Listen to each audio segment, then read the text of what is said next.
Hey, I want to make sure that any of you hoopleheads in Asheville, this is not a dispensary, even though it looks like one. This isn't a place. I don't want you out here putting lines, cutting lines over here, sniffing up this. So here it is. We've got Ben and Denise with the Renewed Homestead with the Permaculture Promethean. Billy, Pimp, don't call me late for dinner. Something. You got the don't call me late for dinner part going. Hey y'all, you know who these are. They're really, really good friends of ours. Ben and Denise over at Renewed Homestead. Look at that. They got shirts. What are we standing next to, y'all? Is this in addition to the latest animals? Is this something else you acquired? Yeah, it's our new dozer. It's not ours. No, we've got our subscribers know we've got a logging deal that's it's a 3-year deal, and it looks like they're going to get started. They're going to grade out part of our pasture, put in a logging road, gravel it out, and start cutting some trees, which is good for us because that's more silvopasture. Now, everybody go back and look at some of the first videos we ever did with them. The house was in complete disrepair. You guys were living in what, the little travel trailer over there? The 32-foot RV. Yeah. And that house was a step away from literally falling in on itself. It was. Look at how much they did in a little time. So for everybody out there thinking, we've talked about it numerous times, like, hey, can I do this? I don't know if I can do this, or it's going to take me forever and a day. How long have y'all actually been here, Denise? End of August 2020 is when we moved onto the property.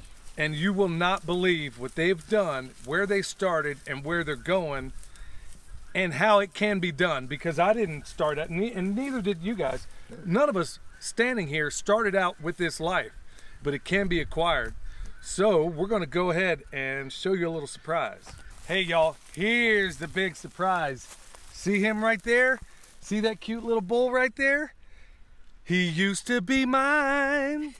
Hey boy, do you remember me? Yeah, he didn't want anything to do with me anymore because he was like, you had me solitary and alone, and here we are. He's got buddies here. Well, he's got girls. He's got girls. So we got these guys from a homesteading pasture in South Carolina. We were originally supposed to get 1 cow for 5 sheep. And they contacted us, said, can you take 2? And we're like, well, yeah, I mean, I guess we can, we can do 2. And then we get there and like, can you take 4? And we're like, we can't take 4. So you got these. So we've got 3, which is a huge blessing. We're just trying to get the silvopasture because we don't have enough open pasture for all the animals we have right now. Well, that's the cool thing about a Dexter is that they will work in some pretty rough, gnarly territory, and even some of this really rough terrain. I think, well, I mean, he's been up stuff like this. If you're ever wondering, I mean, he has been up stuff that you're thinking a goat can't even go up. And he'll go up, yeah. But look at these mountains. Isn't this beautiful, y'all? When we first got him in here, they were jumping on him. Yeah, I saw that. It was pretty cool. Denise, I hope this ain't hot. It's not. Okay. It's not hot. Back. Because we were working on the chasing chickens. The reason we went with the free choice minerals is because our plan is to run a flurd, right? So we've got goats, we've got sheep, and we've got cows. And we were running them all together until we got Coco, because we just wanted Coco to get situated before the ram and him were together. But they can come in, they lift the flap, they get exactly what they need. So the goats will get more copper, the sheep don't need it, they won't eat it. Selenium's been what we've been running out of mostly, but we knew we were more likely selenium deficient here, which most places are. So, and the great news is they will eat the selenium, then they will poop it back into the pasture, and then it'll build up the selenium. Bioaccumulate. Hey, I want to make sure that any of you hoopleheads in Asheville, this is not a dispensary, even though it looks like one. This isn't a place. I don't want you out here putting lines, cutting lines over here, sniffing up this. Yeah. So, yeah, this is not for human consumption. Everybody has a gateway animal that gets them into animals.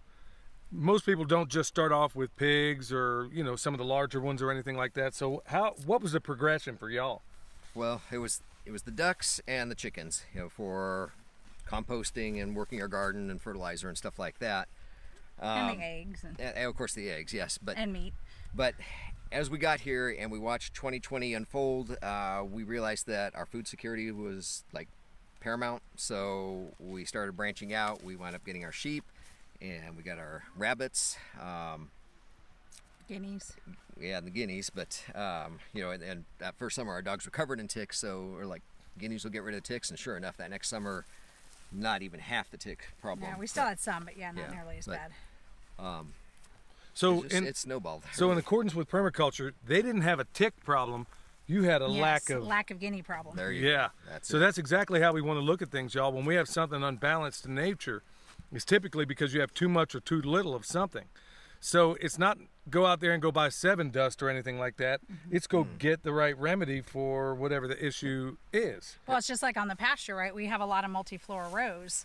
So we know that as the cows, fertilize, as the sheep fertilize, as they urinate and put all the nitrogen down, we're going to see more grass come up.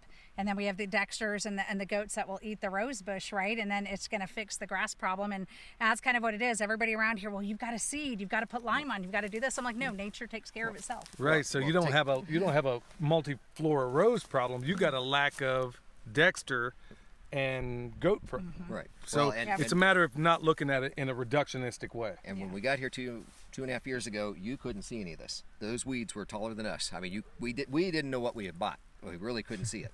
Yeah, well, it was an old tobacco farm, if that tells you anything. So we knew that So the it- land had been Depleted. probably depleted. Yeah. Well, there's that, and I think I saw Jimmy Hoffa's grave over there. So they didn't know what was down here. So you have big plans for what's going on over here. So Yes. you've gotten to the point where you're making. I mean, you've done some extraordinary things. I don't even recognize the place, and it's just been a few months since I've been here. You got a platform down there for your sawmill. You got all these cows over here, but what's the latest addition that you're going to put in too? Because they do an enormous amount of work for nonprofit. Okay, so I imagine that's what you have planned next, right? Well, you want to go down there? We'll take a look. Sure, closer sure. look? Let's take a look.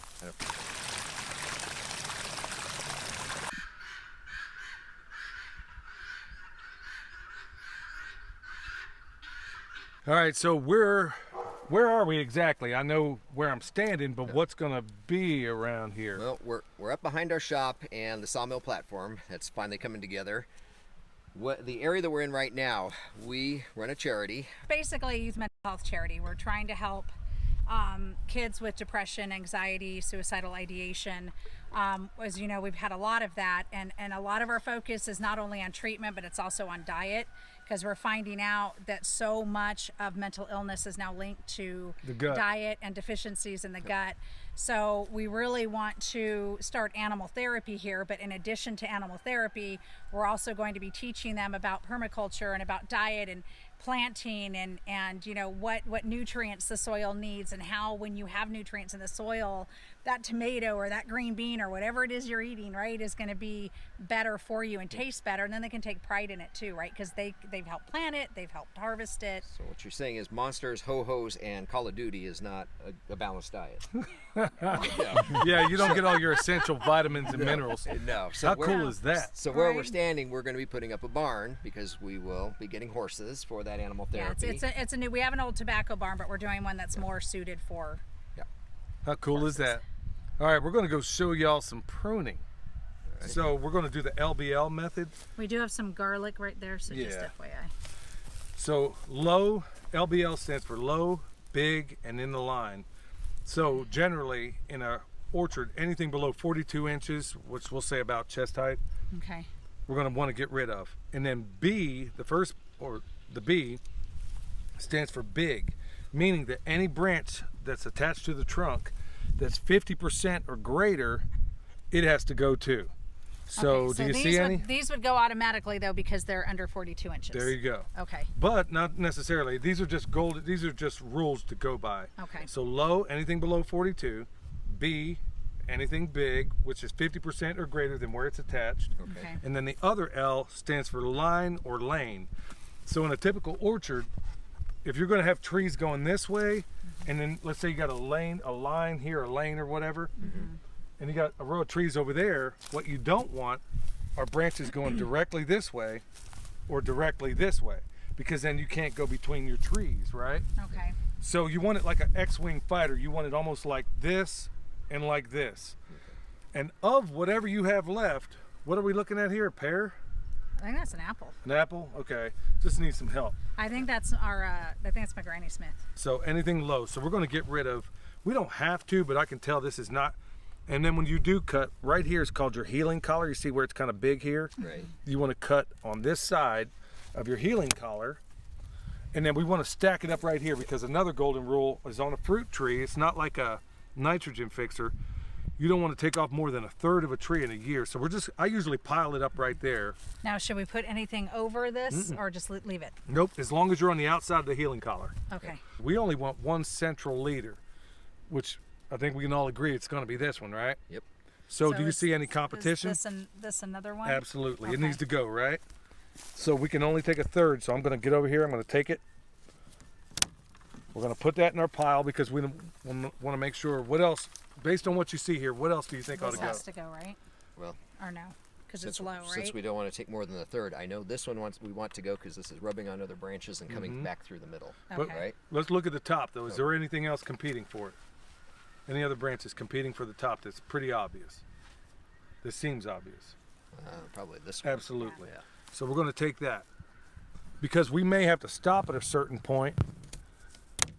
So we're going to get rid of this. Now, of the branches you keep, you do what's called, we're going to clear the chimney. The chimney, imagine this being your chimney all the way up, right?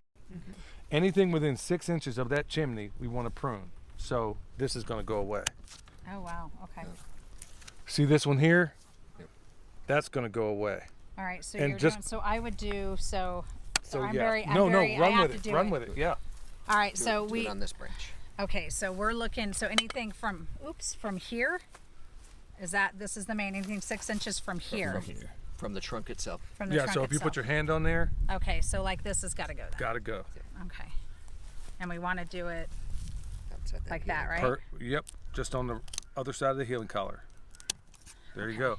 This one here has to go, and this. So this one's got to go? No. No, I didn't think there's this one, right? Yep. Yeah, okay. Like this. You can angle them. We'll go around. There you go. Yeah, I'm going to go around. All right, so I would just do it like this, right? Yep. Okay. Okay, now on LBL, because this is obviously not that old of a tree, how does that work with younger trees? Okay, you may have to forego that. If you got a bare root, this is Yeah. going to apply when it's about as tall, 5 to 6 Okay, feet so tall. when it's, okay, all right, so after a couple years, okay. But no, you could still kind of get it in its. If it's already structured poorly, then you want to help it all the way along. Okay, it's funny you bring that up. So we have our 12 to 14 branches, which we don't have enough of right now, right? We did our LBL, and this is what we're left. So the only thing left to do is of the branches you have, anything directly going directly of this branch, if it's going that way or if it's going underneath, it's got to go. You want every branch to look like the fingers of your hand, generally. Okay. If it's coming out of the side or angled out of the top, I'll give you an So example like on I know this I one. watched a video that Sokoviak did where he talked about that. Yep. So this one,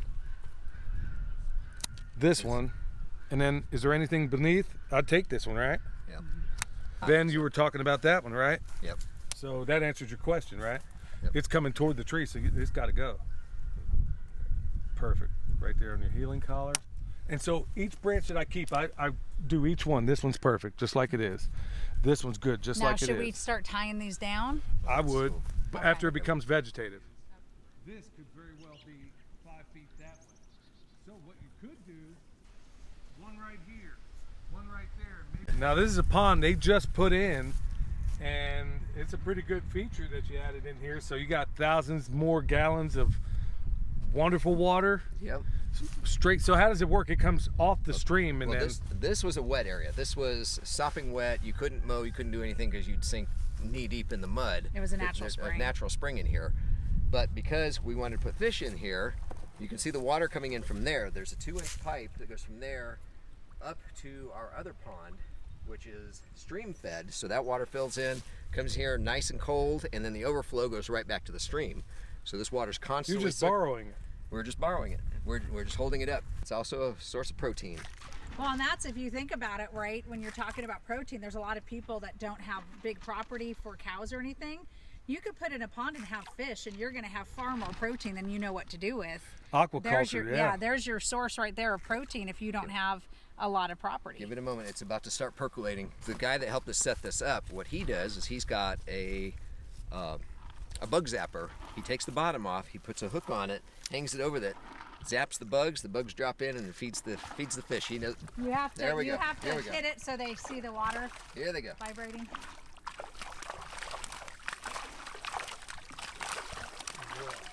Yeah. Dude, how cool is that? Protein on the scale.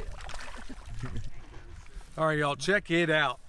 You got all of us standing here. We weren't raised doing this, so this is stuff that you can absolutely acquire. Now check it out. Go check out my friends over at Renewed Homestead. Look at that. They are the counterculture, and so is everybody else out there too. So make sure you go check them out, subscribe, do all that good stuff, because they're doing fascinating stuff, especially for all you folks that are building. I get hit up all the time about, hey, I'm building this thing from the ground up. I don't know where to start. Well, go check them out, because not only have they done it, they're doing it. And they're still at it, because so many people get into this thing and then they fall off. So do you have any other additional places they can find you? We're on Rumble. I do post occasionally to Instagram. I'm not real good about that, but and then you can find RenewedHomestead.com. our website. Yep. Yep, and you can also buy comfrey root there, just like they're selling. We sell comfrey root, we sell deodorant, There's and no then no undercutting. yes, no, no, and we did get their permission before we Yes, we started did. selling it. There's room for everybody in this yes. space for so many things, because we've got to start supporting one another Absolutely, and each absolutely. other's businesses. That's exactly how we have to do it. And by the way, I'd be remiss, y'all, if I didn't point out that at the end of April, we're going to have it listed down below. We have another butchery class going on. It's going to be happening at Sow the Land. 2 different classes, where there's going to be one where we're skinning the animal, and the other we're going to be scalding the animal. So be there, be square. Also, if you can't make it, we also have the electronic version. Go check it out. Got more comfrey in stock, so go check that out as well.